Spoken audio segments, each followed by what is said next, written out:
Okay, brief look at installing the Cameleon oiler on my 2016 Thruxton R. This was about the best spot I could find for it, where it actually fits. Let's see. You can see where she's dripping over the chain and the chain slider there. So,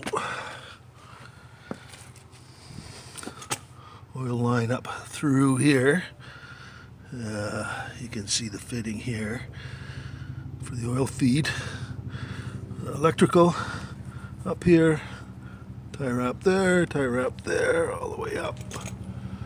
And I just tapped it into the rear light wire harness right here.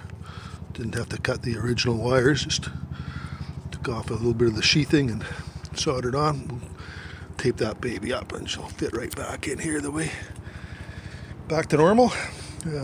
Here's the oil line coming up through here to here, just about perfect length for it. Took a bit of monkeying around to find a good spot. That's what I would recommend.